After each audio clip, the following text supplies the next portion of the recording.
접으면 작아지고 펼치면 커진다는 자연의 법칙은 과학 기술의 발전에도 큰 영향을 끼쳤습니다. 우주를 관찰하기 위해서는 망원경을 로켓에 실어 우주로 쏘아 올려야 합니다.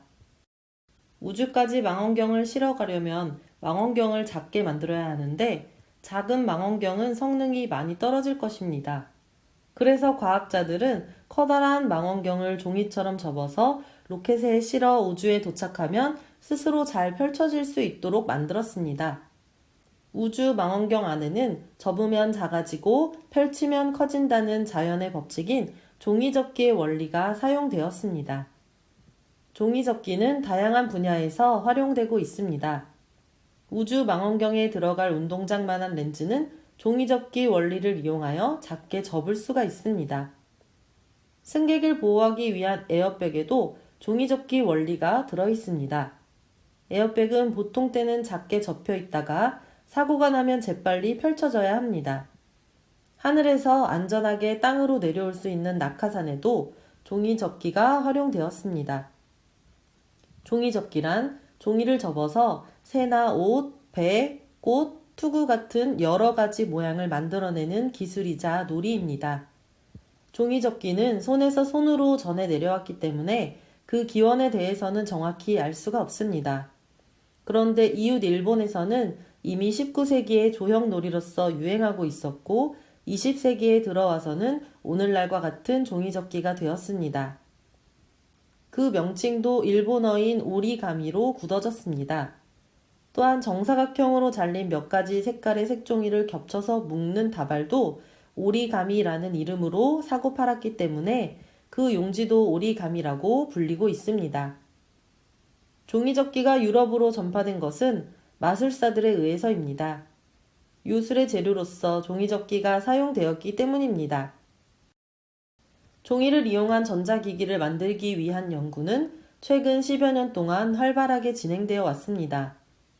값싸고 구하기 쉬운 종이는 전자기기로서 다양한 장점을 가지고 있습니다. 단순히 접는 것으로 회로의 스위치를 켜거나 끌 수 있고 작동을 변화시킬 수도 있기 때문입니다. 일종의 전자종이접기가 가능해진 세상이 온 것입니다.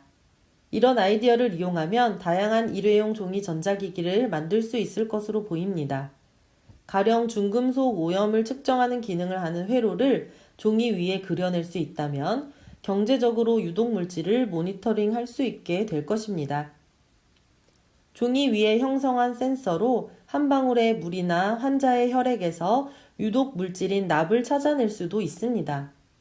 매우 작은 간격을 두고 전극을 형성하고 있는 회로에 전자가 이동하지 못하게 한 뒤 여기에 들어온 중금속이 그 간격을 채우게 되면 전기가 통하게 된다는 것이 원리입니다. 많은 과학자들은 다양한 방법으로 전자 오리가미를 만들고 활용하는 연구를 해왔습니다. 종이 위에 다양한 기능을 할 수 있는 실용적인 회로 패턴을 형성할 수 있다는 것과 수백 번을 접었다가 펴더라도 견고하게 작동할 수 있다는 것이 종이접기의 위대함입니다. 종이접기에서 여러 개의 작은 조각을 연결하면 전혀 새로운 모양을 만들 수가 있습니다. 네모 조각을 4개 붙여서 만든 모양을 테트로미노라고 부릅니다. 알렉세이 파지노프는 테트로미노를 이용한 게임인 테트리스를 만들었습니다. 여러 가지 모양의 테트로미노 조각들이 순서 없이 내려오면 조각을 적당한 위치로 옮기고 돌려서 바닥부터 채우게 되는데 옆으로 한 줄이 완전히 채워지면 그 줄이 사라지고 점수가 올라갑니다. 우리 주변에는 지문의 미끄럼 방지 기능을 이용하여 만들어진 물건들을 많이 찾아볼 수 있습니다. 자동차의 타이어도 지문의 원리를 이용해서 만들어졌습니다. 타이어의 무늬는 타이어가 길에서 미끄러지는 것을 방지하는 역할을 합니다.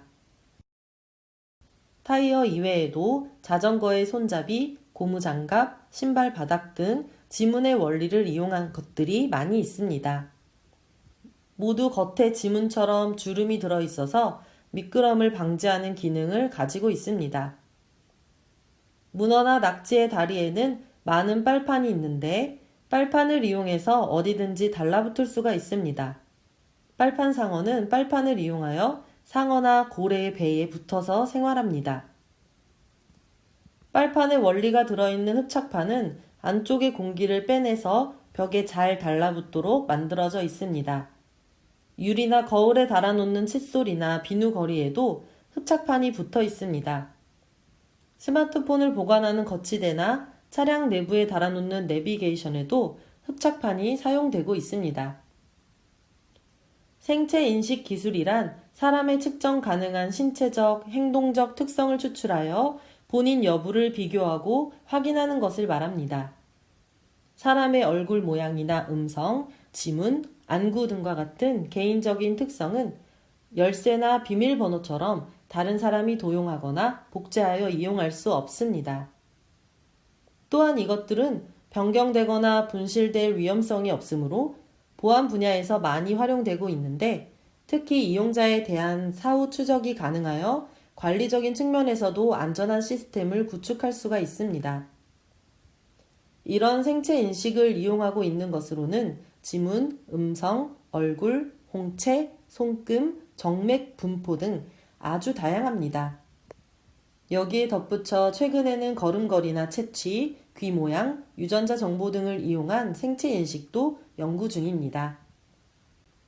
생체 인식은 아주 간단한 동작만으로 사람의 신원 확인이 가능합니다.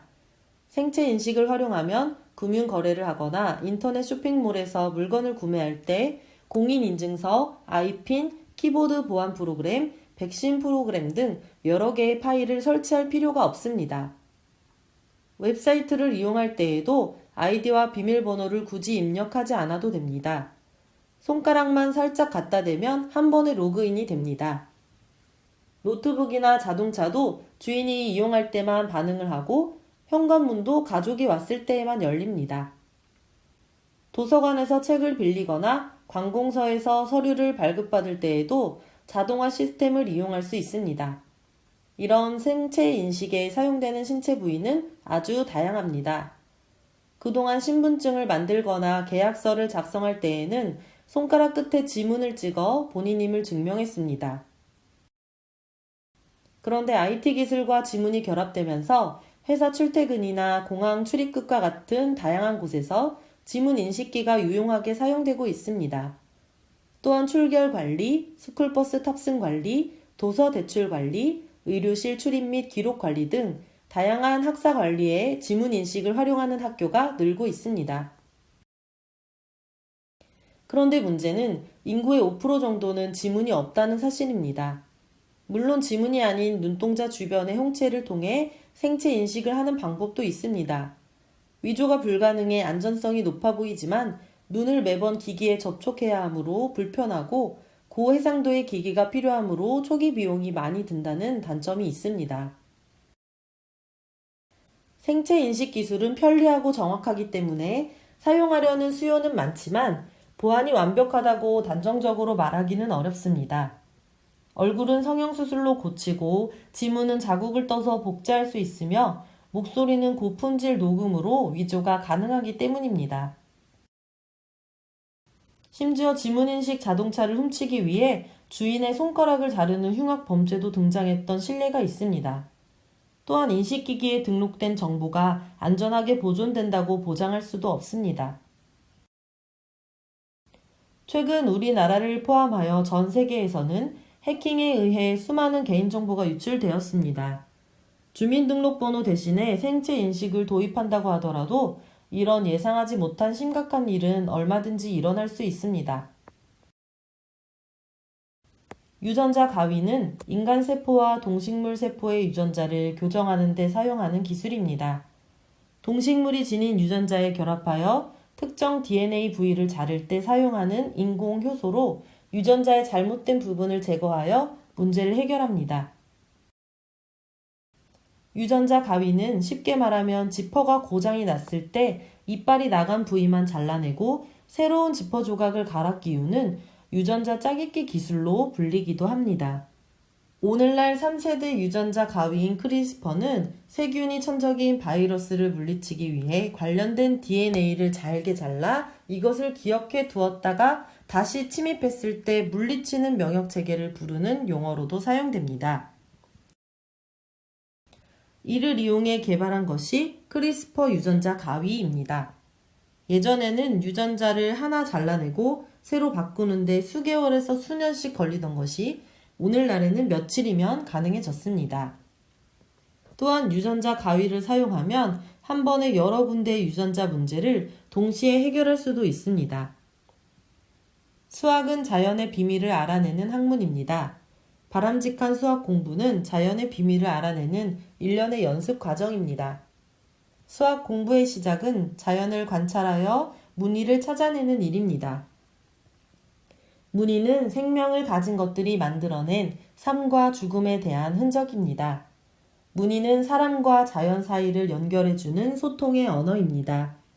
자연을 만져보고 펼쳐보고 잘라볼 수 있다면 자연의 비밀을 알아내는 데 큰 도움을 줄 것입니다.